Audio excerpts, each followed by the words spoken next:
আসসালামু আলাইকুম প্রিয় ভাই বোনেরা, আশা করছি সবাই ভালো আছেন। আলহামদুলিল্লাহ আমিও ভালো আছি, আল্লাহ পাকের কাছে শুকরিয়া। আজকে আপনাদের কাছে হাজির হচ্ছে নতুন একটা রেসিপি নিয়ে। রেসিপি বলার ঠিক না, নেক্সট আইটেম। আসলে বৃষ্টির দিনে বাচ্চারা সন্ধ্যা হলেই বললাম কিছু একটা করে দাও। চিন্তা করলাম এটা নতুন কি করা যায়। আমরা আসলে ডালের বড়া, পেঁয়াজি এ ধরনের এগুলো তো সবাই খেয়ে থাকি। এই আলু দিয়ে এই বড়াটা একবার খেয়ে দেখবেন, ইনশাল্লাহ আশা করছি মুখে স্বাদ লেগে থাকবে, বারবার খেতে ইচ্ছে করবে। অনেক টেস্টি এবং মুচমুচে হয়। আমি আসলে প্রথমে কয়েকটা আলুকে সুন্দর করে ছিলে পরিষ্কার করে ধুয়ে গ্রেট করে নিয়েছি। গ্রেট করছি হচ্ছে এই যে বড় যে ছিদ্রটা, ওটা দিয়ে আমি গ্রেট করছি, ছোটোটা দিয়ে করি নাই। তারপরে সাথে 2টা পেঁয়াজ নিয়েছি, পেঁয়াজগুলো গ্রেট করে নিচ্ছি। গ্রেট করে তারপর আমি সুন্দর করে ম্যারিনেট করব। আসলে আমার রেসিপিগুলো আপনাদের কেমন লাগে সবাই একটু কমেন্ট করে জানাবেন। সবাই একটু লাইক ফলো দিয়ে পাশে থাকবেন। একটা কাজ করলে কেউ যদি একটু ভালো কি মন্দ এটা জানায়, তাহলে এটা কাজটা করতে একটু আগ্রহ হয়, উৎসাহ হয়, এই আর কি। আমি সাথে কয়েকটা পুদিনা নিয়েছি। পুদিনাগুলো আমি এখন গ্রেট করে নিব, কুচি করে নিব।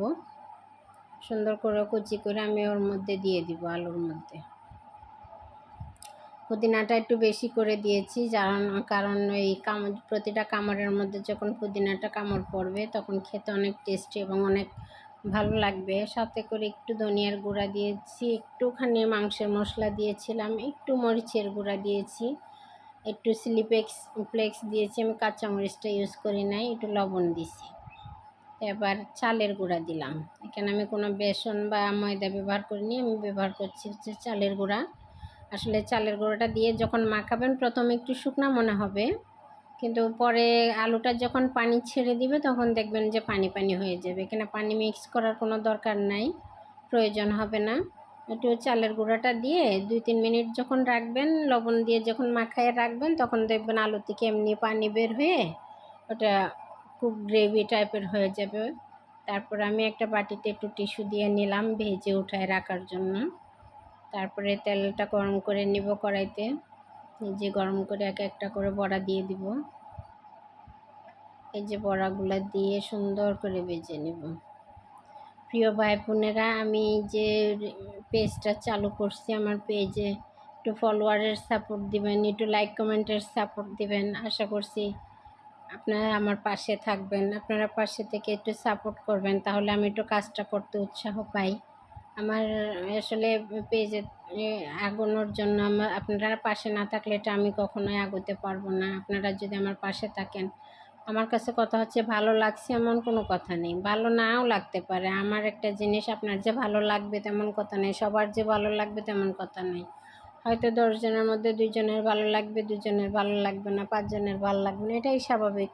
তবে আমার কাছে কথা হচ্ছে আপনাদের ভালো লাগলো কি লাগলো না একটু কমেন্ট করে জানাবেন, একটু লাইক ফলো দিয়ে পাশে থাকবেন, একটু রিয়েক্ট করবেন, রেসপন্স করবেন, এটা আমার অনুরোধ আপনাদের কাছে। এই যে আমি এবার ভেজে সুন্দর করে মুচমুচে অনেকগুলো বড়াগুলো ভেজে নিলাম। ভেজে তারপরে পরিবেশন করব। আপনারা সবাই দোয়া করবেন, আমার পেজটার পাশে থাকবেন, সবাই ফলো দিয়ে পাশে থাকবেন। আশা করব আপনারা সবাই আমাকে সাপোর্ট করবেন। এই বড়াগুলো আসলে অনেক টেস্টি হয়, সবাই একবার করে খেয়ে দেখবেন। ভালো না লাগলে আর খাবেন না, কিন্তু একবার করে খেয়ে দেখেন, অনেক টেস্টি এবং মজা সুস্বাদু হয়। বড়াগুলো অনেক সুস্বাদু হয়। এই যে একটু ভাজার সময় একটু সুন্দর করে মুচমুচে করে ভাজবেন, একটু ভিতরে কাঁচা না থাকে, যেহেতু আলুটা একটু কাঁচা আলু দিয়েছি আমি, এই জন্য একটু ধীরে চুলার ভলিউমটা একটু লো করে দিয়ে, লো না মিডিয়াম আঁচে দিয়ে আর কি, মিডিয়াম আঁচে দিয়ে সুন্দর করে আস্তে আস্তে ভাজবেন, ভেজে লাল লাল করে নেবেন, তাহলেই হবে। একবার খেয়ে দেখবেন, আশা করছি সবার ভালো লাগবে। আসসালামু আলাইকুম। সবাই লাইক ফলো দিয়ে পাশে থাকবেন। আসসালামু আলাইকুম রহমতুল্লাহি বারাকাতুহু।